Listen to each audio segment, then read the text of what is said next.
একবার তিনি একটা খেজুর বাগানে প্রবেশ করলেন মদিনাতে। তো প্রবেশ করার পর তিনি দেখতে পেলেন যে দূর থেকে একটা উট কান্না করে করে রাসূল সাল্লাল্লাহু আলাইহি ওয়াসাল্লামের কাছে ছুটে আসছে। একটা উট কান্না করে আসতেছে। রাসূল সাল্লাল্লাহু আলাইহি ওয়াসাল্লামের দেখে অত্যন্ত দয়া হলো, মায়া হলো যে উটটা কেন কান্না করতেছে, এত এত বেশি কেন কান্না করতেছে। আল্লাহ রাসূল সাল্লাল্লাহু আলাইহি ওয়াসাল্লাম তিনি মমতা ভরে ওনার হাত দিয়ে উটের মাথায় আদর করতে আরম্ভ করলেন। প্রিয় নবীজির এই মমতা মাখা হাত বুলানো পেয়ে উটের কান্না বন্ধ হলো এবং রাসূল সাল্লাল্লাহু আলাইহি ওয়াসাল্লামের কানে কি কি যেন বলল উট, এটা অন্যরা বুঝতে পারছে না। তো এরপর রাসূল সাল্লাল্লাহু আলাইহি ওয়াসাল্লাম খুঁজতে আরম্ভ করলেন যে উটের মালিক কে। একজন আনসারী যুবক সাহাবী আসলো। তখন রাসূল সাল্লাল্লাহু আলাইহি ওয়াসাল্লাম বলল যে তোমার এই উট আমার কাছে তোমার ব্যাপারে নালিশ করেছে যে তুমি একে ক্ষুধার্ত রাখো কিন্তু একে দিয়ে অনেক কাজ করাও। তুমি কি বোবা, এই নিরীহ প্রাণীটার ব্যাপারে আল্লাহকে ভয় করো না? কিয়ামতের দিন এটাই তোমার জাহান্নামের কারণ হয়ে যেতে পারে। খবরদার, এই নিরীহ প্রাণীটার ব্যাপারে তুমি আল্লাহকে ভয় করো। দেখেন, প্রিয় নবীজি উটের মাথায় হাত বুলিয়ে উটের কান্না বন্ধ করেছিলেন এবং উটের মালিককে ওসিয়ত করেছেন যে খবরদার, প্রাণীর প্রতি কখনো এরকম রূঢ় কঠিন আচরণ করা যাবে না, তাদের প্রতি রহম দিল হইতে হবে। এভাবে আপনি সিরাতের পরতে পরতে অনেক ঘটনা পাবেন। আজকের এই সংক্ষিপ্ত পরিসরে এত এত রেফারেন্স হয়তো আমার উল্লেখ করা সম্ভব হবে না এবং অ্যারাবিক টেক্সটগুলো বলে বলে অর্থ করে শোনানো অনেক সময় লেগে যাবে। আমি শুধু মূল কথাগুলো, বুলেট পয়েন্টসগুলো আপনাদের সাথে শেয়ার করবার চেষ্টা করবো ইনশাআল্লাহ বিইذنিল্লাহ। এই যে প্রাণীর প্রতি দয়া, ইসলামের একটা মূলনীতি হচ্ছে মুমিনের জীবনের প্রতিটি কাজে ইহসানের পরশ থাকতে হবে। আল্লাহ তাআলা আমাদের সব কাজে ইহসানকে আবশ্যক করেছেন। আল্লাহ রাসূল সাল্লাল্লাহু আলাইহি সাল্লাম বলেছেন যে ফাইদা কাতালতুম ফাআহসিনুল কিতলা, কাউকে হত্যা করতে হলেও ইহসানের সাথে হত্যা করতে হবে। ধরুন যে অপরাধের কারণে আদালত কর্তৃক সাব্যস্ত হলো যে একজন মৃত্যুদণ্ড প্রাপ্ত আসামি, তো তাই বলে কি আপনি যা ইচ্ছা তার সাথে করতে পারবেন? তার নাক কেটে ফেলা, কান কেটে ফেলা, তার অঙ্গহানি করা, এলোপাতাড়ি ছুরিকাঘাত করা করতে পারবেন না। ইদা কাতালতুম ফাআহসিনুল কিতলা, এটাও ইহসানের সাথে করতে হবে। দেখেন, হত্যার মতো একটা কাজ ইহসানের সাথে করতে হবে। ওয়া ইদা যাবাহতুম ফাআহসিনুয যাবহা, প্রিয় নবীজি বলেন তোমরা যখন জবাই করবে, কুরবানি করবে, এখানেও ইহসানের সাথে করবে। আল্লাহু আকবার। করতেছি জবাই, করতেছি কি বলেন সবাই আমার সাথে, করতেছি কি জবাই, কারণ প্রাণীটাকে তো মেরেই ফেলতেছি। কিন্তু প্রিয় নবীজি বলেন এই জবাই করার ক্ষেত্রেও ইহসান করতে হবে। এত সুন্দরভাবে দ্রুত তার গলায় ছুরি লাগাতে হবে যাতে কয়েক সেকেন্ডের মধ্যেই জবাইয়ের কাজটা হয়ে যায়। আপনি ইচ্ছে মতো এলোপাথারি তাকে ছুরি দিয়ে কষ্ট দিতে পারবেন না। মুমিনের প্রতিটি কাজে যেন ইহসানের পরশ থাকে। একবার আল্লাহ রাসূল সাল্লাল্লাহু আলাইহি সাল্লাম এক সাহাবীর পাশ দিয়ে যাচ্ছেন। ওই সাহাবী একটা ভেড়াকে জবাই করার জন্য মাটিতে শুইয়ে পা দিয়ে চেপে ধরে এরপর ছুরি ধার করতেছে। ছাগলটাকে মাটিতে শুইয়ে পা দিয়ে চেপে ধরে এরপর কি করতেছে? ছুরি ধার করতেছে। আর প্রাণীটা এই ছুরি ধার করার দৃশ্যটা দেখতেছে। আল্লাহ রাসূল সাল্লাল্লাহু আলাইহি ওয়াসাল্লাম তাকে ধমক দিলেন, শাসালেন, বললেন তুমি তো এটাকে দুইবার জবাই করে ফেললে, একটু পরে তো জবাই করবে, এখনই তো জবাই করে ফেলতেছো, তুমি কি আগে ধার দিয়ে নিতে পারলা না? জবাইয়ের আগে তুমি কি ছুরিটাকে ধারালো করে নিতে পারলা না, শার্পেন করে নিতে পারলা না? এভাবে আল্লাহ রাসূল সাল্লাল্লাহু আলাইহি ওয়াসাল্লাম সব সময় প্রাণীদের প্রতি তিনি দয়া দেখিয়েছেন। এবং তিনি বনী ইসরাইলের একটা ঘটনা বলতে যেয়ে তিনি বলেছেন যে একজন প্রস্টিটিউট লেডি, ব্যভিচারী নারী, যার জন্য জাহান্নাম বরাদ্দ ছিল, কিন্তু একটা তৃষ্ণার্ত কুকুরকে পানি খাওয়ানোর কারণে আল্লাহ তাআলা ওই পাপাচারী নারীকে জান্নাত দান করেছেন। সুবহানাল্লাহি ওয়া বিহামদিহি। তার জন্য জাহান্নাম ছিল অবধারিত, কিন্তু একটা তৃষ্ণার্ত কুকুরকে পানি পান করার কারণে তাকে জান্নাত দিয়েছে কে? আল্লাহ সুবহানাহু ওয়া তাআলা। তাও কেমন একটা প্রাণীকে? কুকুরকে। আমরা গুরুত্বই দেই না। সামান্য একটা কুকুরকে দয়া দেখানোর কারণে আল্লাহ তাআলা এই জাহান্নামী নারীকে জান্নাত দান করেছেন। আমরা যদি খেয়াল করি যে আমরা আমাদের সমাজে কুকুর বিড়াল দেখলে কি করি বলেন তো? রাস্তাঘাটে কি করি? দেখি অডিয়েন্সের কাছ থেকে আমি একটু শুনি। কি করি আমরা? তাড়িয়ে দেয়। আর কি করি? ঢিল ছুরি। আর কেউ কেউ খাবার দেয়। মাশাআল্লাহ, এই তো, এটাই তো প্রিয় নবীজির সুন্নাহ, আমরা খাবার দিব। এক্স্যাক্টলি। কিন্তু আমি জানি না কেন যেন বাংলাদেশে কুকুর দেখলে, বিড়াল দেখলে কি করে? তাড়ায় দেয়, ঢিল ছোড়ে, লাথি মারে, এরকম করে না অনেক সময়? অপ্রয়োজনে, কোনো প্রয়োজন নেই এটা করে। এবং সবচেয়ে মজার ব্যাপার হচ্ছে মাঝে মাঝে দেখা যায় যে জোড়া লাগা কুকুর যদি দেখা যায়, যে একসাথে দুটো কুকুর তাদের প্রজননের কারণে তাদের একটা বিশেষ ঋতুতে বিশেষ সময়ে তাদেরকে এটা করতে হয়। এক অদ্ভুত কারণে মানুষ মানে ক্ষিপ্ত হয়ে ওঠে তাদের প্রতি। কিন্তু আমাদের তো মানবিক হওয়া উচিত ছিল, কি বলেন? আশরাফুল মাখলুকাত বলে আমরা নিজেদেরকে দাবি করি। আমাদের কি করা উচিত ছিল? ইগনোর করা উচিত ছিল। Let them do there job. Overlook করার দরকার ছিল। কিন্তু কোন এক অদৃশ্য কারণে আমরা এরকম দৃশ্য দেখলে হিংস্র হয়ে উঠি, লাঠি দিয়ে মারি, ওখানে মানুষ জড়ো হই। কিন্তু তাদের একটা সফল প্রজননের জন্য, বংশবিস্তারের জন্য এটা প্রয়োজন। তো আমরা যেন এই কাজটা না করি, এরকম নির্মম যেন আমরা কখনো না হই। কারণ প্রাণীদের প্রতি দয়া দেখানো এটা ছোটখাটো কোনো ব্যাপার নয়। এটাই আপনার জান্নাতের কারণ হতে পারে, এটাই আপনার জাহান্নামের কারণ হয়ে যেতে পারে। আল্লাহ রাসূল সাল্লাল্লাহু আলাইহি ওয়াসাল্লাম বলেন, মান লা ইয়ারহাম লা ইউরহাম। যে ব্যক্তি অন্যকে দয়া দেখায় না, আল্লাহ তাআলা তার প্রতি দয়া দেখায় না। ইরহাম মান ফিল আরদ ইয়ারহামুকুম মান ফিস সামা। এই দুনিয়াতে যারা আছে তোমরা তাদের প্রতি দয়া দেখাও, যিনি আকাশে আছেন তিনি তোমাদের প্রতি দয়া দেখাবেন। তাহলে এই জমিনে কি শুধু আমরাই থাকি নাকি? না পশু পাখি প্রাণী এগুলো থাকে? এদের প্রতিও যদি আমরা দয়াদ্র হই, মমতা দেখাই, করুণা দেখাই, আমাদের প্রতিও দয়া দেখাবে কে? এবার আওয়াজ করে বলুন তো, আমরা আল্লাহর দয়া পেতে চাই কি চাই না? সবাই চাই। তাহলে প্রাণীদের প্রতি কখনো আমরা যেন নির্মম না হই, অমানবিক না হই, আমরা যেন মানবিক হই। আমরা অনেক উন্নত দেশে দেখি যে হাইওয়েতে একটা সাপ যাচ্ছে, এই সাপ দেখে একটা গাড়ি থেমে গিয়েছে, স্টপ। তার পেছনে পেছনে শত শত গাড়ি স্টপ। তারা বন বিভাগকে নক দেয়, স্থানীয় পুলিশকে ফোন দেয়, তারা এসে সাপটাকে উদ্ধার করে এরপরে গাড়িগুলো চলতে শুরু করে। একটা ভিডিও ক্লিপস আমি এমনও দেখেছি যে একটা হাঁস তার বাচ্চাগুলোকে নিয়ে হাইওয়ে পার হচ্ছে। হাঁস তো খুব আস্তে আস্তে হাঁটে, একেবারে পিপিলিকার মতো একটু একটু করে হাঁসের বাচ্চাগুলো যাচ্ছে, শত শত গাড়ি at the middle of the highway stop. আল্লাহু আকবার। কিন্তু বাংলাদেশে দেখবেন যে রাস্তা দিয়ে সাপ যায় না, কুকুর যায় না, বিড়াল যায়, কোনো কেয়ার নাই, একেবারে ড্যাম কেয়ার। যে প্রাণীদের প্রতি দয়া দেখায় না, আল্লাহ তাআলা তার প্রতি দয়া দেখান না। তাহলে প্রিয় নবীজি প্রাণীদের প্রতি কতটা দয়াদ্র ছিলেন, মমতাময় ছিলেন, এটা সবার কাছে ক্লিয়ার? ওকে, মাশাআল্লাহ। লেটস মুভ অন, আমরা সামনের দিকে আগে। এবার আমরা একটু করে জানার চেষ্টা করি যে শিশুদের সাথে প্রিয় নবীজির আচরণ কেমন ছিল। আমরা সিরাতে এবং হাদিসের দিকে যদি তাকাই তাহলে দেখব প্রিয় নবীজি শিশুদেরকে তাহনিক করে দিতেন। তাহনিক, তাহনিক শব্দটির সাথে কি আপনারা পরিচিত? নাম শুনেছেন? তাহনিক হচ্ছে কোন স্কলারের কাছে দোয়ার জন্য নবজাতক শিশুকে নিয়ে যাওয়া। সে স্কলার খেজুর খেয়ে তার মুখের লালা মিশ্রিত খেজুরের রস দোয়া হিসেবে নবজাতক শিশুর মুখে দিয়ে দিবে, এটাকে বলে তাহনিক। এটাকে কি বলে? আমি করেছি অনেক জায়গায়, অনেক মা বাবা তাদের সন্তানদেরকে নিয়ে এসেছে খেজুর নিয়ে, তা আমরা বিশ্বনবীর সুন্নাহ হিসেবে এটা করে দিয়েছি। আল্লাহ রাসূল সাল্লাল্লাহু আলাইহি সাল্লামের কাছে তাহনিক করতে সাহাবারা আসতো, তিনি শিশুদেরকে পরম মমতায় তাহনিক করে দিতেন। মদিনাতে যখন সাহাবারা আসলো, তাদের কারো ঘরে কোনো সন্তান জন্মাচ্ছিল না। আল্লাহ রাসূল সাল্লাল্লাহু আলাইহি সাল্লামের শালিকা আবু বকর রাদিয়াল্লাহু তাআলা আনহুর কন্যা আয়েশা রাদিয়াল্লাহু তাআলা আনহার বড় বোন আসমা বিনতে আবি বকর, তিনি প্রেগন্যান্ট অবস্থায় মক্কা থেকে মদিনায় হিজরত করলেন এবং কোবাতে আসার পরপরই উনি বাচ্চা ডেলিভারি করলেন, পুত্র সন্তান। ওনার ঘর আলোকিত করে জন্ম নিল আব্দুল্লাহ ইবনে জুবাইর। মদিনায় আনন্দের হিল্লোল বয়ে গেল, কারণ ইহুদিরা বলছিল এই যে মুসলমানদের ঘরে কোনো সন্তান হয় না, সন্তান হয় না। কিন্তু যখনই আসমা বেবি ডেলিভারি করলেন, মুসলমানদের মধ্যে আনন্দের বন্যা। তো ওনার সন্তান আব্দুল্লাহ ইবনে জুবাইরকে সাথে নিয়ে কোলে করে নিয়ে তিনি প্রিয় নবীজির কাছে আসলেন। এসে বললেন, ইয়া রাসূলুল্লাহ, আপনি আমার সন্তানের জন্য দোয়া করে দিন। আল্লাহ রাসূল সাল্লাল্লাহু আলাইহি ওয়াসাল্লাম একটা খেজুর নিয়ে, খেজুর চিবিয়ে ওনার লালা মোবারক মিশ্রিত বরকতময় লালা নিয়ে, খেজুরের রস নিয়ে আব্দুল্লাহ ইবনে জুবাইরের মুখের মধ্যে দিয়ে দিয়েছেন। ও এজন্য আসমা বিনতে আবু বকর সবসময় গর্ব করে বলতেন যে আমার কলিজার টুকরা সন্তান আব্দুল্লাহর পাকস্থলীতে সর্বপ্রথম পৌঁছেছে প্রিয় নবীর লালা মিশ্রিত খেজুরের রস। সুবহানাল্লাহ ওয়া বিহামদিহি।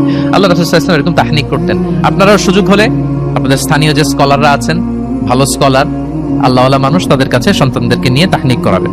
প্রিয় নবীজি তাহনিক করতেন। শিশু সন্তানদেরকে তিনি কোলে নিতেন, হাদিসে এসেছে অনেক বাচ্চাকে তিনি কোলে নিয়েছেন এবং ওই বাচ্চা আল্লাহর হাবিব সাল্লাল্লাহু আলাইহি সাল্লামের জামার মধ্যে প্রস্রাব করে দিয়েছে, এটাও হাদিসে এসেছে। এরকম ইনসিডেন্টও ঘটেছে। তিনি বাচ্চাদেরকে আগে সালাম দিতেন। কি করতেন? আমরা দেই, এই যে ছোট বাচ্চারা বলতেছে না, তো ওদের পক্ষে গেছে কথা, এই জন্য তোমাদের আব্বু আম্মু তোমাদেরকে আগে সালাম দেয় না? দেয় নাকি দেয় না? তাহলে আমরা আগে সালাম দিব বাচ্চাদের। আমাদের সালাম দেয়া দেখেই তারাও সালামের ব্যাপারে আস্তে আস্তে অভ্যস্ত হবে। প্রিয় নবীজি বাচ্চাদের আগে সালাম দিতেন, গালে হাত বুলিয়ে দিতেন, মাথায় হাত বুলিয়ে দিতেন। হাদিসে এসেছে জাবির ইবনে সামুরা একজন সাহাবী, তিনি ওনার শৈশবকালের স্মৃতিচারণ করছেন। তিনি বললেন, একবার মসজিদে নবীর পাশে আমরা কিছু বাচ্চারা দাঁড়িয়েছিলাম। প্রিয় নবীজি নামাজ শেষ করে বেরোলেন, প্রতিটি বাচ্চার গালে তিনি হাত বুলিয়ে দিচ্ছেন। দিতে দিতে এলো আমার পালা। তিনি শৈশবের স্মৃতিচারণ করে বলছেন যে প্রিয় নবীজি যখন আমার গালে হাত লাগালেন, আমি একটা হিম শীতল পরশ অনুভব করলাম। এবং তিনি বললেন যে মদিনার বাজারে যখন আতরওয়ালারা আসতো, আতরের যে প্যাকেট বা লাগেজ উনি যখন খুললে একটা চমৎকার স্মেল আসতো, প্রিয় নবীজির হাত থেকে আমরা ওইরকম একটা সুগন্ধির গন্ধ পেলাম। আল্লাহু আকবার। তাহলে বাচ্চাদের দেখলে তিনি মাথায় এবং গালে হাত বুলিয়ে দিতেন। তিনি বাচ্চাদেরকে দেখলে চুমু খেতেন, বাচ্চাদের সাথে খুব মজা করতেন, খেলাধুলা করতেন। হাদিসে এসছে ওনার চাচাতো ভাই যারা আছে ছোট ছোট, তাদেরকে তিনি লাইন ধরে দাঁড় করাতেন আর বলতেন, মান সাবাকা ইলাইয়া ফালাহু কাদা ওয়া কাদা। দেখি কে এসে আমাকে আগে ধরতে পারে, যে ফার্স্ট হবে তাকে এটা দিব, যে আগে ধরতে পারবে তাকে এটা দিব। আল্লাহু আকবার। এবং তারাও আনন্দে উৎফুল্ল হয়ে দৌড়াতে দৌড়াতে কেউ প্রিয় নবীজির বুকের উপরে এসে ঝাপটে পড়তো, কেউ কাঁধে উঠতো, কেউ পিঠে উঠতো, এভাবে দৌড়ে বিশ্বনবী সাল্লাল্লাহু আলাইহি ওয়াসাল্লামের কাছে তারা আসতেন। এবং মাঝে মাঝে তিনি শিশুদের মধ্যে কোনো ভুলভাল কিছু দেখলে শুধরে দিতেন। ওমর ইবনে আবি সালামা রাদিয়াল্লাহু তাআলা আনহু তিনি বলছেন, আমি যখন ছোট ছিলাম একবার প্রিয় নবীজির কোলে বসা ছিলাম, আমাদের সামনে খাবার দেয়া হলো, তো আমি খাবারের এখান থেকে নেই ওখান থেকে নেই, এদিক সেদিক থেকে খাবার নিচ্ছি। আল্লাহ রাসূল সাল্লাল্লাহু আলাইহি ওয়াসাল্লাম আমাকে বললেন, ইয়া গোলাম, হে বৎস, সাম্মিল্লাহ, তুমি বিসমিল্লাহ বলো। তাহলে খাওয়ার শুরুতে আমরা কি বলবো? ওয়াকুল বিয়ামিনিক, এবং ডান হাতে খাও। কোন হাতে? কোন হাতে? ডান হাতে। আচ্ছা, ওয়াকুল বিয়ামিনিক ওয়াকুল মিম্মা ইয়ালিক, আর তোমার সামনে যেটা আছে ওখান থেকে খাও। ডানে বায়ে সামনে পিছনে এদিক থেকে ছোটাছুটি করে টানাটানি করো না। তিনি বলেন যে বিশ্বনবী যখন আমাকে এই গাইডলাইন দিলেন, তারপর থেকে আজীবন আমি এই সিস্টেমেই খেয়েছি, আজীবন এই সিস্টেমেই খেয়েছি। তাহলে এটিকেটস অফ হ্যাভিং ফুড, খাবারের যে এটিকেটস, রাসূল সাল্লাল্লাহু আলাইহি ওয়াসাল্লাম বাচ্চাকে শিখিয়ে দিলেন।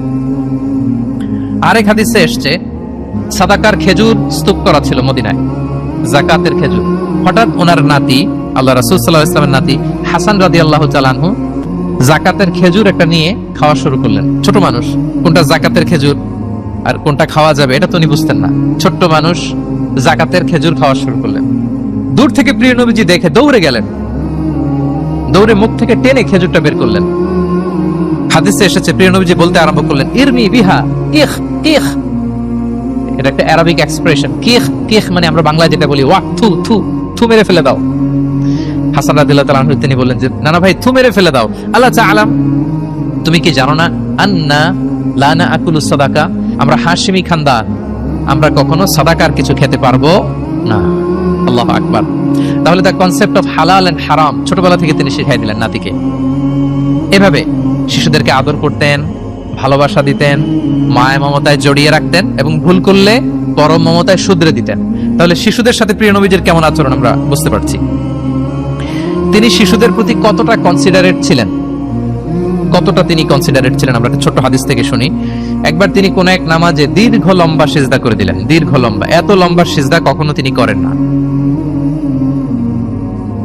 নামাজ শেষে সাহাবারা জিজ্ঞেস করলেন, ইয়া রাসূলুল্লাহ, আপনি কি সিজদার মধ্যে অসুস্থ হয়ে গেলেন নাকি, অথবা কোরআনের আয়াত নাজিল হলো নাকি? এত দীর্ঘ সিজদা তো ফরজ নামাজে কখনো করতে দেখি না। রাসূল সাল্লাল্লাহু আলাইহি ওয়াসাল্লাম বলেন, কুল্লু যালিকা লাম ইয়াকুন, না একটাও না, ওহীও নাজিল হয়নি, অসুস্থও হয়নি। কারণ আমি যখন সিজদায় ছিলাম, আমার নাতি খেলতে খেলতে আমার কাঁধের উপরে চড়ে বসেছে। সিজদা থেকে মাথা উঠাই, তার খেলা তো ইন্টারাপ্ট হয়ে যাবে, এজন্য যতক্ষণ সে মাথার উপরে পিঠের উপরে বসে বসে খেলছিল, আমি সিজদায় লুটিয়ে পড়ে সিজদাটাকে লম্বা করে দিয়েছি। সুবহান, কতটা সূক্ষ্ম বিবেচনা বোধ ছিল প্রিয় নবীজির, এবং শিশুদের প্রতি তিনি কতটা কনসিডারেট ছিলেন। এটা ছিল প্রিয় নবীজির শিশুদের সাথে আচরণ। তাহলে প্রাণীদের সাথে তিনি কেমন ছিলেন আমরা জানলাম, শিশুদের সাথে কেমন ছিলেন আমরা জানলাম। এবার আমরা দেখি যে নারীদের সাথে প্রিয় নবীজির আচরণ কেমন ছিল। তিনি নারীদেরকে অত্যন্ত সম্মান করতেন। কি করতেন? সম্মান। তিনি বলতেন, আদ দুনিয়া কুল্লুহা মাতা, ওয়া খায়রু মাতা'আদ দুনিয়া আল মারআ সালিহা। পৃথিবীর সবকিছু যা দেখা যায় সব সম্পদ, কিন্তু এর মধ্যে সবচেয়ে দামি সম্পদ হচ্ছে নেককার নারী। নেককার নারী, কারণ তাদের পেট থেকে পৃথিবীর সব ভালো মানুষ, মহাপুরুষরা এসেছে, আল্লাহর ওয়ালিরা এসেছে, নবীরা এসেছে, ঠিক কিনা বলেন? নবীরা কাদের পেট থেকে এসেছে বলেন? নবীরা মায়েদের পেট থেকে এসেছে না? এবং তিনি বলতেন খায়রুকুম খায়রুকুম লি আহলিহি ওয়া আনা খায়রুকুম লি আহলি। তোমাদের মধ্যে সে সবচেয়ে সেরা যে তার পরিবারের কাছে সেরা, মানে স্ত্রীর কাছে সেরা, আর আমি আমার স্ত্রীর কাছে সেরা। প্রিয় নবীজি বলতেন। আল্লাহু আকবার। একবার একদল নারী এবং শিশুকে বিয়ের অনুষ্ঠান থেকে ফেরার পথে তাদেরকে দেখে প্রিয় নবীজি বললেন, তোমরা আমার কাছে সর্বাধিক প্রিয়। নারীদেরকে তিনি অত্যন্ত পছন্দ করতেন এবং সম্মান করতেন, এবং নারীদের সাথে ভালো আচরণ করার ব্যাপারে তিনি আমাদেরকে আদেশ করেছেন। তিনি বলেছেন ফাস্তাউসু বিন-নিসাই খায়রা, খবরদার নারীদের সাথে রূঢ় আচরণ করো না, খারাপ আচরণ করো না, তাদের সাথে ভালো আচরণ করো।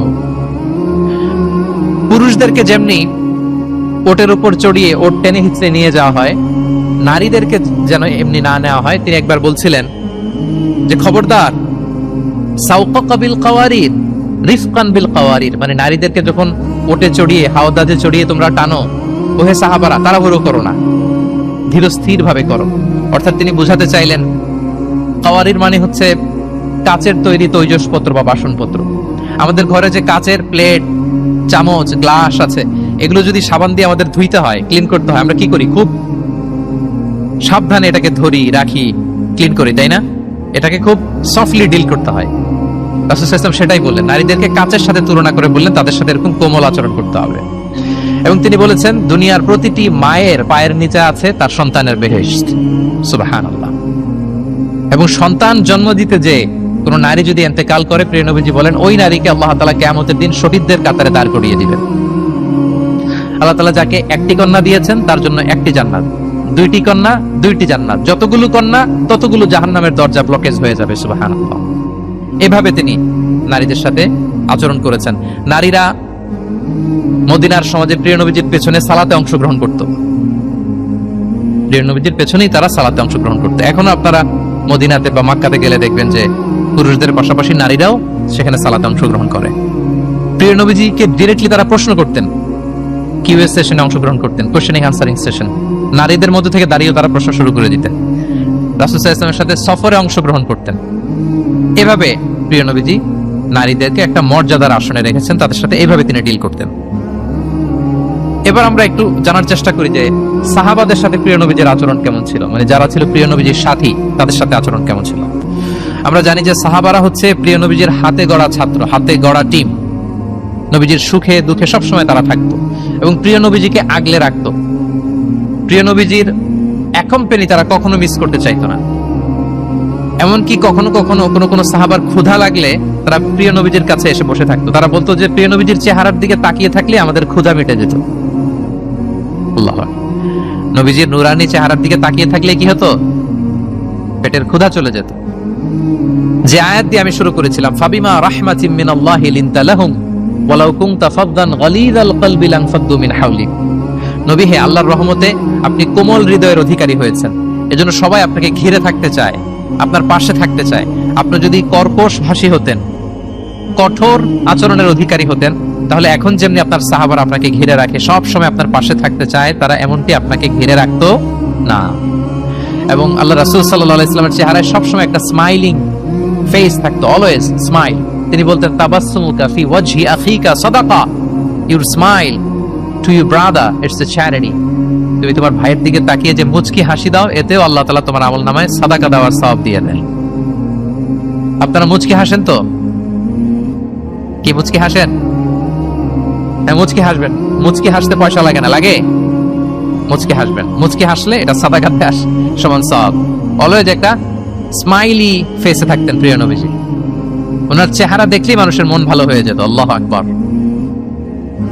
সাহাবাদের সাথে ওনার আচরণ কেমন ছিল, ডিলিংস কেমন ছিল?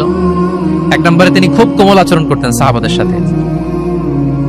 কেউ যখন প্রিয় নবীজির সাথে কথা বলতো, ওই লোক কথা বলার সময় চোখ না ফেরালে প্রিয় নবীজি কখনো তার থেকে চেহারা ফেরাতেন না। মুসাফা করার সময় যিনি প্রিয় নবীজির সাথে মুসাফা করেছেন, ওই লোক হাত টেনে না নিলে প্রিয় নবীজি কখনো হাত টেনে নিতেন না। সুবহানাল্লাহ, what a humble personality। তিনি সাহাবাদের প্রতি এতটাই কোমল ছিলেন, একটা ছোট্ট হাদিস থেকে আমরা একটু বোঝার চেষ্টা করি। তিনি সাহাবাদের নিয়ে বসা ছিলেন, এক বেদুইন এসে মসজিদে নববীতে 2 রাকাত নামাজ পড়লো। 2 রাকাত নামাজ পড়েই বিষ্ণু ইসা ইসলামের কাছেও আসে না, সালামও দেয় না, কারণ বেদুইন তো, সভ্যতার কোনো অ্যাটিকেটস, কোনো ছোঁয়া তার মধ্যে লাগেনি। সে নামাজ পড়ে আল্লাহর কাছে দোয়া করতেছে, এবং দোয়া কিরকম দেখেন, সে দোয়া বলতেছে আল্লাহুম্মা আরহামনি ওয়া মুহাম্মাদা ওয়ালা তারহাম মা'আনা আহাদা, মানে আল্লাহ তুমি আমারে রহম করো আর মুহাম্মদ সাল্লাল্লাহু আলাইহি ওয়াসাল্লামকে রহম করো, আমাদের দুজনের সাথে আর কাউরে রহম করো না তুমি। বেদুইন, তার মধ্যে এটিকেটস অফ দোয়া, দোয়ার যে একটা আদব আছে এটা তার জানা নাই। সে বলে আল্লাহ আমাকে মাফ করো, মুহাম্মদ সাল্লাল্লাহু আলাইহি ওয়াসাল্লামকে মাফ করো, আর কাউকে না। তো দূর থেকে রাসূল সাল্লাল্লাহু আলাইহি ওয়াসাল্লাম দেখে হেসে বললেন, হায় রে, একটা প্রশস্ত ব্যাপারকে সে সংকীর্ণ বানায় ফেললো। কারণ আল্লাহর দরবারে কি রহমের কোনো কমতি আছে? সবাই বলুন তো আওয়াজ করে, আল্লাহর দরবারে রহমতের কোনো কমতি ঘাটতি আছে? কোনো কমতি নাই, কোনো ঘাটতি নাই। তো সে তো দোয়াতে আমাদের সবাইকে ইনক্লুড করলেও পারতো। যাই হোক, নামাজ পড়ে দোয়া করে এবার মসজিদে নববীর মাঝখানে পেশাব করতে আরম্ভ করলো। কোথায়? মসজিদের মাঝখানে। সাহাবার তো রেগে মেগে আগুন, তাকে ধরতে যাবে, মারতে যাবে। রাসূল সাল্লাল্লাহু আলাইহি ওয়াসাল্লাম বললেন দাউ, রাখো, বোঝান আলোকটা করতে দাও। করে ফেললো।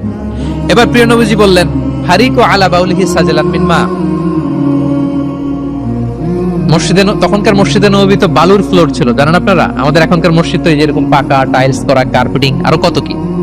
কিন্তু তখনকার মসজিদে নববী ছিল কিসের ফ্লোরটা? বালু। রাসূল সাল্লাল্লাহু আলাইহি ওয়াসাল্লাম বললেন যে বালুর মধ্যে যেহেতু পেশাব করে দিয়েছে, 1 বালতি পানি ঢেলে দাও। 1 বালতি পানি ঢেলে দেওয়া হলো। আর সাহাবাদেরকে তিনি শান্ত হতে বললেন যে থামো, তার প্রতি আগ্রাসী হয়েও না, কারণ ফাইন্নামা বুইসতুম মুয়াসসিরিন, তোমরা সহজপন্থী হয়ে প্রেরিত হয়েছো, ওয়ালাম তুবআসু মুআসসিরিন, তোমরা কট্টরপন্থী হয়ে প্রেরিত হও নাই। আল্লাহু আকবার। তিনি বুঝালেন যে এই উম্মাত হবে সহজপন্থী, কট্টরপন্থী নয়। যে কোনো জিনিসকে খুব সিম্পলি ডিল করতে হবে। এবার তিনি ওই বেদুনকে ডেকে পাঠালেন, বললেন আচ্ছা, তুমি যে মসজিদের ভেতরে তোমার উট ঢোকালে এবং মাঝখানে পেশাব করে দিলে, তুমি কি জানো এটা এই কমিউনিটির ইবাদতগাহ, এই মদিনার সোসাইটির এটা একটা মসজিদ।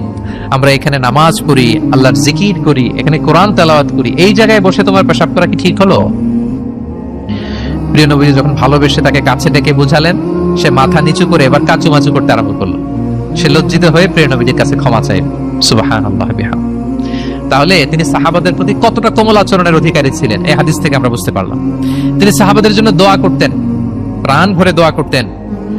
একবার তিনি ওয়াশরুম সেরে, রাসূল সাল্লাল্লাহু আলাইহি ওয়াসাল্লাম তো সব সময় ওযু অবস্থায় থাকতেন, শুধু ওয়াশরুম সেরে আবার ওযু করা পর্যন্ত যে টাইমটা, এতটুকু ছাড়া। ওয়াশরুম সেরে আসলেন, এসেই দেখেন একটা পাত্রের মধ্যে কে যেন ওযুর পানি রেখে দিয়েছি। খুশি হয়ে গেলেন তিনি বললেন যে আমার যে এখন ওযুর পানি লাগবে, এটা কে বুঝলো, কে রাখলো? বলা হলো যে এটা আব্দুল্লাহ রেখেছে, ছোট্ট আব্দুল্লাহ, ওনার কাজিন আব্দুল্লাহ ইবনে আব্বাস, ওনার চাচাতো ভাই। উনি এত খুশি হলেন ছোট্ট আব্দুল্লাহর এই কাজে, যে আমার যে এখন ওযুর পানি লাগবে এটা ও কি করে বুঝলো। উনি এত খুশি হলেন, খুশি হয়ে তার জন্য একটা দোয়া করলেন। তিনি বললেন যে আল্লাহুম্মা ফাক্কিহু ফিদ্দীন ওয়া আল্লিমহু তা'ওয়িল। আল্লাহুম্মা আল্লিমহুল কিতাব, মানে আল্লাহ তুমি তাকে কোরআনের জ্ঞান শিক্ষা দিও, কোরআনের খুঁটিনাটি জ্ঞান তুমি আব্দুল্লাহকে শিক্ষা দিও। এবং প্রিয় নবীজির দোয়ার বরকতে আব্দুল্লাহ ইবনে আব্বাস রাদিয়াল্লাহু তাআলা আনহু তিনি রাইসুল মুফাসসিরিন, গোটা বিশ্বের সব মুফাসসিরদের সম্রাট হয়ে গিয়েছে। পৃথিবীতে যত মুফাসসির আসবে তার মধ্যে হেড অফ মুফাসসির, চিফ সম্রাট হচ্ছেন আব্দুল্লাহ ইবনে আব্বাস রাদিয়াল্লাহু তাআলা। ওই প্রিয় নবীজির দোয়া। আমি গত সপ্তাহে ওনার মসজিদ ভিজিট করে এসেছি, তায়েফে। উনি শেষ জীবনে তায়েফে থাকতেন, ওখানে ইন্তেকাল করেছেন, ওখানে ওনাকে কবরস্থ করা হয়েছে। বিশাল মসজিদ আছে, মসজিদ আব্দুল্লাহ ইবনে আব্বাস রাদিয়াল্লাহু তাআলা। এভাবে তিনি দোয়া করতেন। আনাস রাদিয়াল্লাহু তাআলা আনহুর মা মদিনায় যখন প্রিয় নবীজি আসলেন, সবাই প্রিয় নবীজিকে বিভিন্ন গিফট দেয়, কেউ এটা দেয়, ওইটা দেয়, বিভিন্ন ধরনের হাদিয়া দেয়। তো উম্মে সুলাইম, গরিব মানুষ, উনি এসে বলেন ইয়া রাসূলুল্লাহ, সবাই আপনার সাথে দেখা করে কিছু না কিছু হাদিয়া দেয়, আমার তো হাদিয়া দেওয়ার কোনো সামর্থ্য নাই, আমি কি দিব আপনাকে? আমার এই ছোট্ট ছেলেটাকে আপনার আমি হাদিয়া দিয়ে দিলাম। ছেলেটার নাম হচ্ছে আনাস। কি নাম? আনাস রাদিয়াল্লাহু তাআলা। প্রিয় নবীজির খাদেম, কর্মচারী ছিলেন। তো বললেন ইয়া রাসূলুল্লাহ, আপনি রেখে দেন, আমার কলিজার টুকরা আনাসই হচ্ছে আমার পক্ষ থেকে আপনার জন্য গিফট, আপনি তার জন্য একটু দোয়া করেন। তো তিনি দোয়া করতে আরম্ভ করলেন, আল্লাহুম্মা আকসির মালা ওয়া ওয়ালাদা, আল্লাহ আপনি আনাসের সম্পদ বাড়ায় দেন, আল্লাহ আপনি আনাসের সন্তান বাড়ায় দেন। এই যে দোয়া করেছেন, ওয়া বারিক লাহু ফিমা আ'তাইতা, যা দিবেন এতে বরকত দিয়ে দেন। এই যে দোয়া করেছেন, দোয়ার ফলে কি হয়েছে দেখেন। আনাস রাদিয়াল্লাহু তাআলা আনহু বলেন, প্রিয় নবীজির এই দোয়ার বরকতে মদিনার সবার খেজুর বাগানে বছরে খেজুর হতো একবার, কিন্তু আমি আনাসের খেজুর বাগানে বছরে খেজুর হতো 2 বার। আর উনার সর্বসাকুল্যে 80 জন সন্তান ছিল। 80 জন, কয়জন? এই তো অনেকগুলো ফ্যামিলি ছিল ওনাদের। প্রিয় নবীজির দোয়ার বরকতে 2 বার বছরে খেজুর হতো ওনার বাগানে, আর 80 জন সন্তান তিনি পেয়েছিলেন। তাহলে সাহাবাদের প্রতি কোমল আচরণ করতেন, তাদের জন্য দোয়া করতেন, তাদের ভালো গুণের প্রশংসা করতেন। অনেক হাদিস, অনেক হাদিস, এগুলো বলতে গেলে অনেক সময় লেগে যাবে। একটা বিখ্যাত হাদিস আপনারা জুমার সময়, জুমার খুতবার সময় প্রায় শোনেন, আরহামু উম্মতি বি উম্মতি আবু বকর, শোনেন? ওয়া আশাদ্দুহুম ফি আমরিল্লাহি উমর, এই যে মুখস্থ।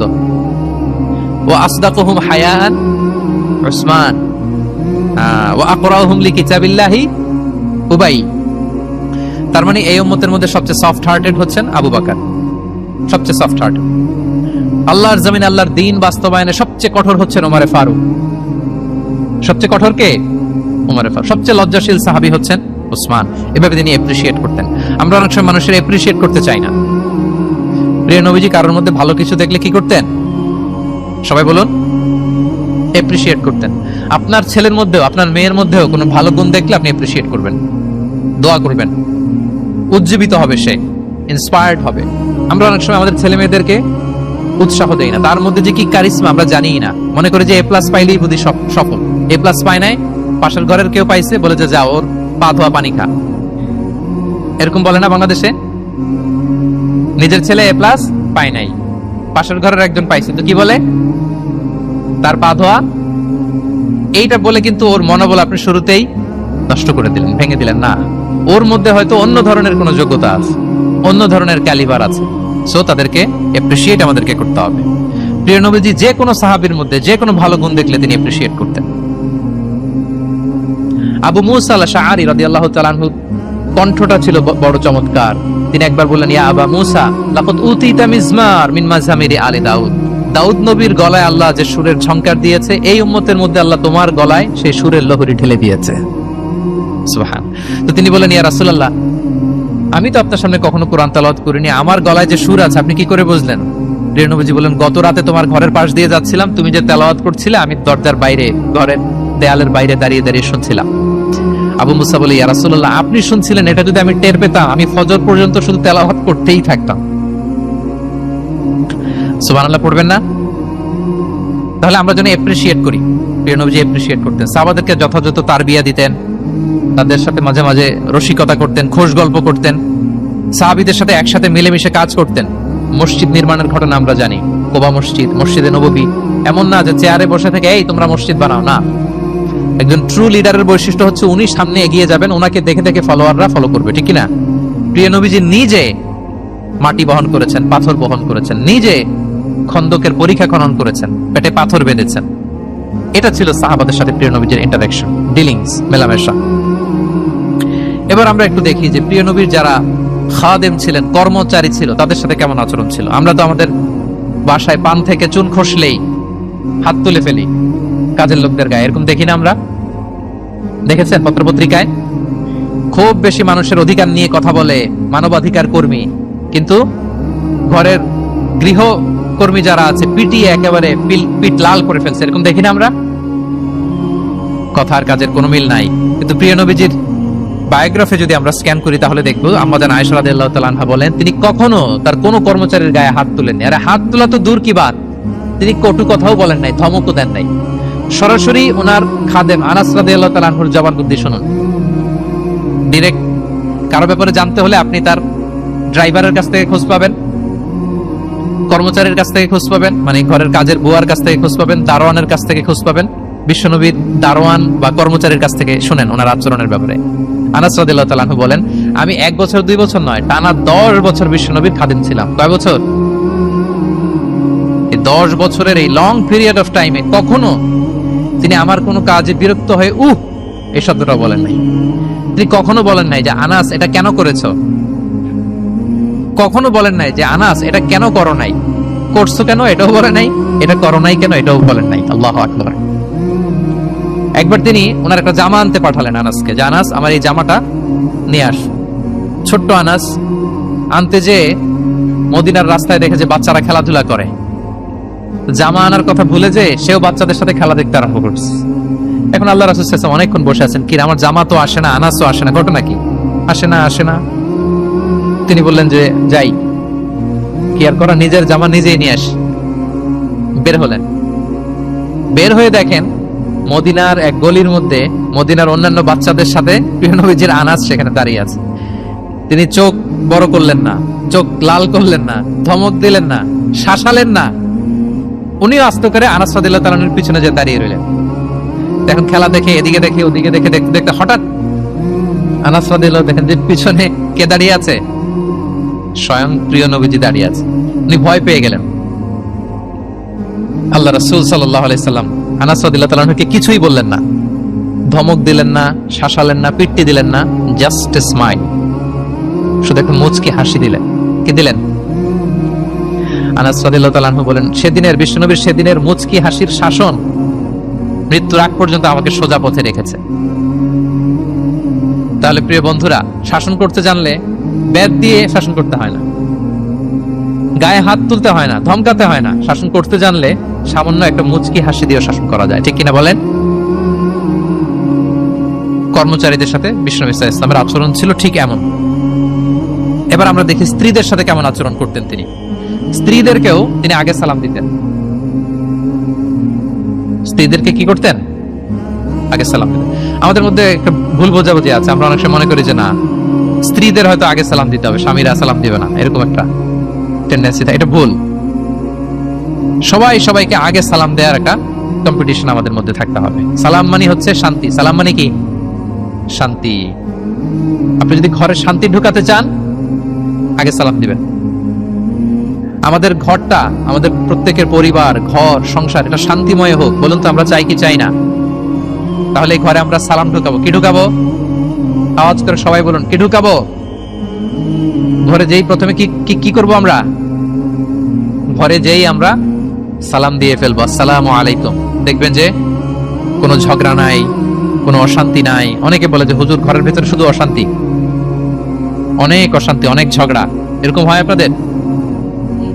আপনাদের হয়? এর কারণ হচ্ছে শান্তির পয়গাম আমরা ঘরে ঢুকাই নাই। শান্তির পয়গাম আমরা ঘরে ঢুকাই নাই। ঘরে ঢুকে আমরা সালাম দিব। প্রিয় নবীজি আগে সালাম দিতেন। আম্মা জান আয়েশা বলেন যে অনেক চেষ্টা করেছি আমি দিব, লুকিয়ে থাকতাম মাঝে মাঝে, কিন্তু অনেক দূরে থেকে বিশ্বনবী বলে ফেলতেন আসসালামু আলাইকুম ওয়া রাহমাতুল্লাহ। স্ত্রীদেরকে আগে সালাম দিতেন। মসজিদ থেকে নামাজ থেকে বের হয়ে স্ত্রীদেরকে ঘর পর্যন্ত পৌঁছে দিতেন। ঘরের ছোটখাটো কাজে তিনি সহায়তা করতেন। নিজের জামা সেলাই করতেন, মাঝে মাঝে জামা থেকে চুল থেকে উকুন বের করতেন, হাদিসে আছে। ছাগলের দুধ নিজে দহন করতেন, হাদিসে আছে। সাংসারিক কাজে সহযোগিতা করতেন এবং খুবই হৃদ্যতাপূর্ণ সম্পর্ক ছিল স্ত্রীদের সাথে। আম্মা জান আয়েশা রাদিয়াল্লাহু তাআলা আনহা কোনো পেয়ালার যেই জায়গা থেকে দুধ পান করতেন, ঠিক পেয়ালাটা নিয়ে ওই জায়গা থেকেই প্রিয় নবীজি দুধ পান করতেন। আম্মা জান আয়েশা রাদিয়াল্লাহু তাআলা আনহা কোনো গোশত বা হাড্ডি কিছু অংশ খেয়ে রেখে দিলে প্রিয় নবীজি ওইটা নিয়ে ওখান থেকে খাওয়া শুরু করে দিতেন। মাইমুনা রাদিয়াল্লাহু তাআলা আনহা এবং প্রিয় নবীজি, ওনার স্ত্রী আমাদের আম্মা জান, একই মগ দিয়ে একই বালতি থেকে একসাথে শেয়ার করে গোসল করেছেন, হাদিসে এসেছে। কত মধুর সম্পর্ক ছিল। একবার আয়েশা রাদিয়াল্লাহু তাআলা আনহাকে নিয়ে তিনি একটা সফরে বেরিয়েছেন। মরুভূমির মাঝখানে পুরো কাফেলাকে তিনি ইনস্ট্রাকশন দিলেন, তাকাদ্দামু তাকাদ্দামু, মানে তোমরা এগো, সামনে আগো, সবাই সামনে যাও। পুরো কাফেলা সামনে চলে গেল। এবার মরুভূমির মাঝখানে কেউ নাই, প্রিয় নবীজি আর আয়েশা রাদিয়াল্লাহু তাআলা। আল্লাহ রাসূল সাল্লাল্লাহু আলাইহি ওয়াসাল্লাম বললেন যে আয়েশা চলো আমরা একটু দৌড় প্রতিযোগিতা করি, দেখি কে কার আগে দৌড়াতে পারে। তো দুজনেই দৌড়ালেন। ওই সময়টাতে আম্মা জান আয়েশা রাদিয়াল্লাহু তাআলা আনহা বয়স কম ছিল, একটু গড়নে পাতলা ছিলেন। উনি দৌড়ে ফাস্ট হয়ে গেলেন, আগে চলে গেলেন। প্রিয় নবীজি পেছনে পড়ে রইলেন। ঠিক একই ঘটনার অবতারণা ঘটলো আরো কয়েক বছর পরে আরেক সফরে। আবারও প্রিয় নবীজি সবাইকে বললেন তাকাদ্দামু তাকাদ্দামু, মানে পুরো কাফেলা সামনে যাও। কাফেলা আবার সামনে চলে গেল। মাঝ রাতে প্রিয় নবীজি আবার আম্মা জান আয়েশাকে বললেন যে আয়েশা চলো আজকেও আমরা একটু দৌড় প্রতিযোগিতা করি। কিন্তু কয়েক বছরের ব্যবধানে আম্মা জান আয়েশা রাদিয়াল্লাহু তাআলা আনহা তখন একটু হেলদি হয়ে গেছেন, আগের মতো আর জোরসে দৌড়াতে পারছেন না। ওই দিন প্রিয় নবীজি আম্মা জান আয়েশাকে পেছনে ফেলে তিনি সামনে চলে গেলেন। আম্মা জান আয়েশা রাদিয়াল্লাহু তাআলা আনহা পেছনে পড়ে রইলেন। তো প্রিয় নবীজি আয়েশা রাদিয়াল্লাহু তাআলা আনহাকে বলেন, ইয়া আয়েশা হাদিহি বিতিলকা সাবকা, ওই যে বছর কয়েক আগে তুমি আমাকে হারায় দিছিলে, আজকে তোমাকে হারায় দিলাম। 3-4 বছর আগে তুমি হয়ে গেছিলা চ্যাম্পিয়ন, আমাকে হারাই দিছো, আজকে ওটার শোধবাদ করে নিলাম, সমান সমান হয়ে গেল। আল্লাহু আকবার, কি সুমধুর, কি অমায়িক, কি জান্নাতি সম্পর্ক ছিল। তাই বলে স্বামী স্ত্রীর মাঝে যে কোনো খুনসুটি, মিষ্টি ঝগড়া, মনোমালিন্য চলতো না এমনটা না, চলতো, সবার জীবনেই থাকে, এটা প্রিয় নবীজির জীবনেও ছিল। তো তখন আল্লাহ রাসূল সাল্লাল্লাহু আলাইহি ওয়াসাল্লাম বলতেন, আয়েশা ইন্নী লা আ'লাম ইযা কুনতি আন্নী রাদিয়া ওয়া ইযা কুনতি আলাইয়া গাদবা। আয়েশা, আমি কিন্তু টের পাই কখন তুমি আমার প্রতি খুশি আর কখন তুমি আমার উপর রেগে আছো, আমি কিন্তু বুঝে ফেলি। তো আম্মা জান বলেন যে আপনি কি করে বোঝেন? রাসূল সাল্লাল্লাহু আলাইহি ওয়াসাল্লাম বললেন, যখন তুমি আমার উপর রেগে থাকো তখন দোয়া করার সময় তুমি বলো রব্বি ইব্রাহিম, মানে হে ইব্রাহিমের রব আপনি আমাদেরকে ক্ষমা করেন, হে মুসার রব আপনি আমাদেরকে ক্ষমা করেন। আর যখন তুমি আমার উপর খুশি থাকো তখন দোয়ার সময় তুমি বলো রব্বি মুহাম্মদ, হে মুহাম্মদের রব আপনি আমাদেরকে ক্ষমা করেন, হে মুহাম্মদের রব আপনি আমাদের উপর দয়া করেন। মানে তুমি যখন রেগে থাকো তুমি ইচ্ছে করে আমার নামটা মুখে নিতে চাও না, আমি কিন্তু বুঝে ফেলি। আম্মা জান আয়েশা বলেন, ইয়া রাসূলুল্লাহ মা আহজুরু ইল্লা ইসমাক, আমি তো শুধু আপনার নামটাই বাদ দেই, মুখ থেকেই বাদ দেই, কিন্তু আমার হৃদয় থেকে তো কখনোই আপনাকে সরাতে পারি না, হৃদয়ে সবসময় আপনি থাকেন ইয়া রাসূলুল্লাহ। তাহলে প্রিয় বন্ধুরা, স্ত্রীদের সাথে, ওনার তো অনেকগুলো স্ত্রী ছিল, এই স্ত্রীদের সাথে ওনার কেমন আচরণ ছিল আমরা বুঝতে পারলাম। এবার আমরা একটু দেখি যে প্রতিবেশীদের সাথে প্রিয় নবীজির আচরণ কেমন ছিল। আপনারা বোরিং হচ্ছেন না তো? আরো কয়েক মিনিট শুনবেন ইনশাআল্লাহ, ইনশাআল্লাহ আরো 1 ঘন্টা। আচ্ছা, প্রতিবেশীর সাথে প্রিয় নবীজির আচরণ কেমন ছিল আমরা শুনি। আল্লাহ রাসূল সাল্লাল্লাহু আলাইহি ওয়াসাল্লাম সবসময় প্রতিবেশীদের সাথে অত্যন্ত ভালো আচরণ করতেন। তিনি বলতেন, মান কানা ইউমিনু বিল্লাহি ওয়াল ইয়াউমিল আখির ফালইউকরিম জারা, যে আল্লাহ বিশ্বাস করে এবং আখিরাতে বিশ্বাস করে সে যেন প্রতিবেশীর সাথে ভালো আচরণ করে, প্রতিবেশীকে যেন সম্মান করে। এবং আবু যার গিফারি রাদিয়াল্লাহু তাআলা আনহুকে তিনি বলতেন যে, আবু যার তুমি যদি মারাক রান্না করো, মানে ঝোল, আমরা নেহারি খাই না গরুর পায়া দিয়ে যে ঝোল রান্না করে এটাকে কি বলেন আপনারা? নেহারি। তো তিনি বললেন যে আবু যার যখন নেহারি রান্না করবে, ঝোল জাতীয় কিছু রান্না করবে, পানি একটু বেশি দিও যাতে তোমার প্রতিবেশীর সাথে তুমি শেয়ার করতে পারো। প্রতিবেশীর ব্যাপারে কতটা কনসার্ন ছিলেন তিনি। এবং তিনি বলতেন, লাইসাল মুমিন আল্লাযী ইয়াশবা ওয়া জারুহু জাইউন ইলা যামবি, সে ব্যক্তি মুমিন নয় যে নিজে পেট পুরে খায় কিন্তু তার প্রতিবেশীরা অভুক্ত থাকে, না খেয়ে থাকে, সে ব্যক্তি কখনো প্রকৃত মুমিন হতে পারে না। এবং মজার ব্যাপার হচ্ছে, ভালো আচরণের জন্য, সদাচরণের জন্য প্রতিবেশী মুসলিম হওয়া আবশ্যক নয়। আমি আবারও বলছি, ব্যাপারটা এমন না যে আমার মুসলিম প্রতিবেশী ভালো আচরণ করব, আমার হয়তো বৌদ্ধ প্রতিবেশী বা হিন্দু প্রতিবেশী, এজন্য ওদের সাথে আমি ভালো আচরণ করব না। ব্যাপারটা কি এমন না। নেইবরের ক্ষেত্রে মুসলিম হোক অমুসলিম হোক, প্রতিবেশী হলেই তার সাথে আমাদের ভালো আচরণ করতে হবে। বিশ্বনবীর এক ইহুদি প্রতিবেশী ছিল, ইহুদি। তো সে প্রতিবেশীর ছোট্ট একটা ইহুদি সন্তান ছিল, প্রায় বিশ্বনবীর কাছে এসে প্রিয় নবীজির টুকিটাকি কাজ করে দিতেন। তো হঠাৎ অনেক দিন হয়ে গেল ইহুদি ছেলেটা আসে না, তার কোনো দেখা নেই। প্রিয় নবীজি ভাবলেন হয়তো কোনো সমস্যা হয়েছে, তাকে দেখে আসে। তার বাড়িতে যেয়ে দেখলেন যে ছেলে বড্ড অসুস্থ, প্রচন্ড অসুস্থ হয়ে কাতরাচ্ছে, বিছানায় শুয়ে আছে। রাসূল সাল্লাল্লাহু আলাইহি ওয়াসাল্লাম তার পাশে বসলেন, তার মাথায় হাত বুলিয়ে দিলেন এবং ইহুদি ছেলেটার দিকে তাকিয়ে বললেন, আসলিম, অর্থাৎ তুমি ইসলাম ধর্ম গ্রহণ করো। দেখেন প্রিয় নবীজির স্ট্র্যাটেজি, দেখেন এই ছেলের সাথে অনেক দেখা হয়েছে, প্রিয় নবীজির বাসায় এসেছে, কাজ করে দিয়েছে, কিন্তু এই ইহুদির বাচ্চাটাকে কখনো দিনের দাওয়াত তিনি দেন নাই। কেন? কারণ তিনি একটা ভালো সময়ের অপেক্ষা করতেছিলেন। তিনি দেখলেন যে this is the right time to give দাওয়া, এখনই সুন্দর সময়, কারণ সে অসুস্থ অবস্থা, একের মুমূর্ষ কাতর, এখন দাওয়াত দিলে এটা কাজে লাগে। তিনি বললেন, আসলিম, ইসলাম ধর্ম গ্রহণ করো।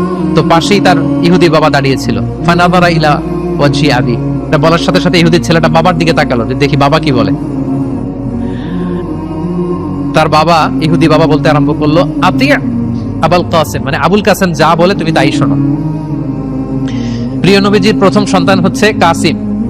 আমাদের দেশে হয় না যে বড় মেয়ের নাম ধরেন যে সুমাইয়া, তো বলে যায় সুমাইয়ার বাবা বলে না, বা ধরেন যে ছেলের নাম, বড় ছেলে আব্দুল্লাহ, বলে যায় আব্দুল্লাহর বাবা কোথায়। তো আরবেও এই প্রচলনটা ছিল। রাসূল সাল্লাল্লাহু আলাইহি ওয়াসাল্লামের প্রথম সন্তানের নাম ছিল কাসিম, তো ফলে ওনাকে ডাকা হতো কাসিমের বাবা তখন পর্যন্ত, আবুল কাসিম আবুল কাসিম। ইহুদি বলে, ছেলেটাকে বলে আতিয়া আবুল কাসিম, মানে আবুল কাসিম যা বলে তাই শোনো। এবার রাসূল সাল্লাল্লাহু আলাইহি ওয়াসাল্লাম দেখলেন যে এখনই তো সুযোগ, তিনি পড়তে আরম্ভ করলেন যে তুমি আমার সাথে সাথে পড়ো। এবার ছেলেটা পড়তে আরম্ভ করলো, আশহাদু আল্লা ইলাহা ইল্লাল্লাহ ওয়া আশহাদু আন্না মুহাম্মাদান আবদুহু ওয়া রাসূলুহু। রাসূল সাল্লাল্লাহু আলাইহি ওয়াসাল্লাম বের হয়ে আসলেন আর পড়তে আরম্ভ করলেন, আলহামদুলিল্লাহিল্লাযী আনকাযাহু মিনান নার। প্রশংসা সে আল্লাহর, যে আল্লাহ তাআলা যে কিছুক্ষণ আগে জাহান্নামের পথযাত্রী ছিল তাকে শাহাদাতের মাধ্যমে মুহূর্তেই জান্নাতি বানিয়ে দিলেন। মুহূর্তেই এই ইহুদি ছেলেটাকে জান্নাতে বানিয়ে দিল কে? দেখেন প্রতিবেশীর সাথে প্রিয় নবীজির কেমন আচরণ, সবসময় প্রতিবেশীর খোঁজ রাখতেন। আমরা আমাদের আশেপাশে যারা আছে একটু যেন খোঁজ রাখি। এখন তো এই যে অ্যাপার্টমেন্ট কালচারে কে প্রতিবেশী কার দরজা খোলা, কে কোন দিকে থাকে আমরা জানি না, কিন্তু সুযোগ হলে আমার আশেপাশে যারা আছে আমাদের একটু খোঁজ রাখি, সুস্থ আছে কিনা, তাদের কোনো ধরনের সমস্যা হচ্ছে কিনা, কোনোভাবে আমি তাদের কাজে লাগতে পারি কিনা, ফিনান্সিয়ালি সাপোর্ট অথবা পরামর্শ দিয়ে হলো আমরা যেন তাদেরকে সাপোর্ট করি। তাহলে প্রতিবেশীর সাথে প্রিয় নবীজির বিহেভিয়ার কেমন ছিল আমরা জেনে গেলাম। এবার আমরা জানবো যুদ্ধবন্দীদের সাথে প্রিয় নবীজির কেমন আচরণ ছিল, প্রিজনার অফ ওয়ার। আমরা তো আবু গারিব কারাবারের কথা শুনেছি, আবু গারিব শুনেছি না? গুয়ান্তানামো বে, আয়নাঘর, এটা তো সবাই শুনেছি। আয়নাঘরের নাম শুনেন নাই? কি ধরনের নির্যাতন হয়েছে সেখানে, যারা বেরিয়ে আসছে তাদের কথা যখন আমরা শুনেছি আমাদের গা শিউরে উঠেছে। যুগে যুগে যুদ্ধবন্দীদের সাথে মানুষ কেমন আচরণ করত। আয়নাঘরেরা তার যুদ্ধবন্দী না, তো এদেশের স্বাধীন নাগরিকদের উপর জুলুম করা হয়েছে, অপারেশন চালানো হয়েছে। তো যুদ্ধবন্দীদের সাথে প্রিয় নবীজির আচরণ কেমন ছিল আমরা যদি একটু দেখি, কম্পেয়ার টু এই আবু গারিব, গুয়ান্তানামো বে, এই সমস্ত আয়নাঘরের যে ইনসিডেন্ট আমাদের সামনে আছে, এটাকে একটু সামনে রেখে যদি দেখি যে যুদ্ধে যদি কেউ বন্দী হতো প্রিয় নবীজির হাতে উনি কি আচরণ করতেন। আমরা যদি বদরের যুদ্ধ শেষে যারা